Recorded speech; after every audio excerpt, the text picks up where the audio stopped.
بخت فخر بہزاد نے سلمان شہباز کی درخواست پر سماعت کی۔ اسپیشل پروسیکیوٹر فاروق باجوہ اور تفتیشی افسر نے ضمنی چالان سمیت پیش ہوئے۔ فاضل جج نے سماعت کے دوران استفسار کیا کہ چالان کے ساتھ لف ریکارڈ کہاں ہے، جس پر تفتیشی افسر نے جواب دیا کہ چالان کو باقاعدہ اتھارٹی سے منظوری کے بعد پیش کریں گے۔ انہوں نے ریکارڈ ہی ہٹا دیا، ریکارڈ کے بغیر چالان جمع کروا دیا۔ اسپیشل جج نے کہا کہ آپ سے چالان پڑھنے کے لیے لیا ہے، واپس کر دیں گے، ہم آپ کا چالان کیا کریں گے، آپ چالان دیں تو صحیح۔ امجد پرویز نے موقف پیش کیا کہ چالان میں سلمان شہباز کو بے گناہ قرار دے دیا ہے۔ سلمان شہباز اور طاہر نقوی کی جو درخواستیں ہیں، درخواست ضمانت ہے، جب کسی ملزم کو پولیس یا جو بھی تفتیشی افسر ہے وہ بے گناہ لکھ دے تو اس کی حد تک کیس واپس ہو جاتا ہے، ایف آئی آر ضمانت واپس لے لی جاتی ہے۔ ضمنی چالان میں کہا گیا ہے کہ سلمان شہباز کیس میں ملوث نہیں تھے۔ پہلا جو مین چالان تھا اس میں مرکزی ملزم، ضمنی چالان میں کہا گیا کہ وہ بے گناہ ہے۔ اشتہاری سید طاہر نقوی بھی بے گناہ قرار پائے گئے ہیں، جس کے بعد عدالت نے ان کی درخواستیں واپسی کی بنیاد پر خارج کر دیں۔ ایف آئی اے نے عدالت میں بیان دیا کہ سلمان شہباز کے خلاف منی لانڈرنگ کے ثبوت نہیں ملے، کسی قسم کے کک بیکس کے ثبوت بھی نہیں ملے، سلمان شہباز اور طاہر نقوی کے کیس میں ملوث ہونے کے ثبوت نہیں ملے۔ عدالت نے کہا چلیں آپ چالان کے ساتھ اس کا ریکارڈ وغیرہ جمع کروائیں اور پھر جو آپ نے بریت کی درخواستیں دی ہوئی ہیں ملزمان کی اس کے اوپر بحث کر لیں، پھر ڈیسائیڈ عدالت کرے گی کہ آیا جو آپ کا چالان ہے اس کو منظور کرنا ہے یا نہیں کرنا۔ چونکہ اگر پولیس کسی کے خلاف یا تفتیشی افسران کسی کے خلاف اخراج رپورٹ لے ہیں، کسی کو بے گناہ لکھ کے لے ہیں، تو عدالت پابند نہیں ہے ان کے لکھے کی، بلکہ عدالت خود بھی ڈیسائیڈ کرتی ہے۔ اس وجہ سے عدالت نے اس پر 4 فروری کی تاریخ بھی مقرر کی ہے۔ میں حیران ہوتا ہوں اور مجھے یہ لگتا ہے کہ سچ بولنے کی جو سزا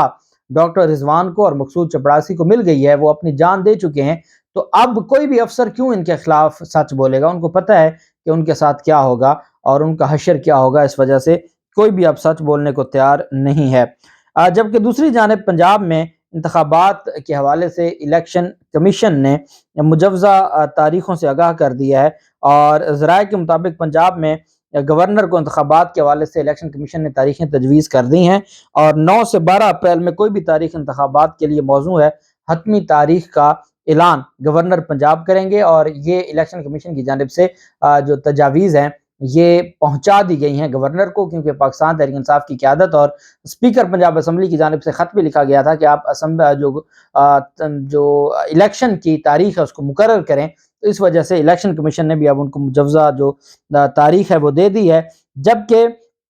ایک اور اہم جو ڈیولپمنٹ سامنے آئی ہے وہ یہ ہے کہ جو کراچی میں میئر کا جو الیکشن ہے، میئر کے الیکشن کے حوالے سے اور میئر کے انتخابات کے حوالے سے الیکشن کمشنر سندھ نے کراچی کے لوگوں کو ایک اور سرپرائز دے دیا ہے، اور وہ کراچی کے لوگوں کو سرپرائز دیتے ہوئے انہوں نے کہا ہے کہ جی میئر کا انتخاب 2 سے 3 ماہ لگ جائیں گے، اتنا جلدی میئر کا انتخاب نہیں ہو سکتا۔ کیوں بھائی؟ اعجاز چوہان جو کہ کمشنر ہیں سندھ کے، کہتے ہیں کہ کراچی کی کل یونین کونسلز 246 ہیں، 11 پر الیکشن اب ہونا بھی باقی ہے، 11 یوسیز کے بعد مخصوص نشستوں پر ارکان کا انتخاب ہوگا۔ الیکشن کمشنر سندھ نے بتایا کہ 246 یوسیز مکمل ہو جائیں گی، اس کے بعد میئر اور ڈپٹی میئر کا انتخاب ہوگا، اور انہوں نے کہا کہ جی ان ساری جو چیزیں ہیں اس کو مد نظر رکھتے ہوئے ہم اناؤنس کریں گے۔ مطلب یہ ہے کہ نہ ان 11 یونین کونسلز میں جو مختلف جو امیدواروں کی ڈیتھ ہو گئی تھی جس کی وجہ سے 11 یونین کونسلز میں الیکشن نہیں ہوا تھا، نہ وہاں الیکشن ہو، نہ وہاں منتخب جو میئر ہے وہ آئے، اور یہ ان کی بدنیتی ہے۔ یہ چاہتے ہیں کہ جو ایم کیو ایم کے اور باقی جو ایڈمنسٹریٹر مقرر کیے گئے تھے جو الیکشن کے دنوں کی حد تک تو ان کو ہٹا دیا تھا، لیکن بعد میں ان کو دوبارہ منتخب کر کے یہ 2-3 ماہ ایسے نکالیں گے، اور پھر اس کے بعد ہو سکتا ہے کہ یہ کیا کرتے ہیں اور کس طریقے سے یہ الیکشن میں اور میئر کے راستے میں روڑے اٹکاتے ہیں۔ ان کو پتہ ہے کہ یا تو پاکستان پیپلز پارٹی کا میئر بنا دیں یا وہ کسی کو میئر بننے نہیں دیں گے۔ جبکہ دوسری جانب جو معاملہ ہے وہ ہے صوبوں میں نگران سیٹ اپ کا۔ صوبوں میں نگران سیٹ اپ کتنا طویل ہو سکتا ہے، اس کے حوالے سے عمران خان کی مقبولیت کا جو خوف ہے، پی ڈی ایم الیکشن سے راہ فرار اختیار کرنے کے لیے ہر حد تک جا سکتا ہے، اور اب انہوں نے قانونی ماہرین سے رائے مانگی ہے، اور یہ جو رائے ہے اس میں یہ مانگا گیا ہے، سوال یہ پوچھا گیا ہے کہ آئینی شکوں کو تلاش کریں، اور رائے طلب کی ہے کہ صوبوں میں نگران سیٹ اپ کتنا لمبا عرصہ کھینچا جا سکتا ہے۔ آئینی ماہرین نے ابتدائی طور پر آرٹیکل 232 اور 158 کی شقوں سے آگاہ کیا، جس پر پی ڈی ایم قیادت نے قانونی ماہرین کو مزید آئینی شقوں پر غور و خوض کرنے کی ہدایت کر دی۔ اب تو یہ تو شکر ہے کہ ان کے پاس 2/3 میجورٹی نہیں تھی، نہیں تو انہوں نے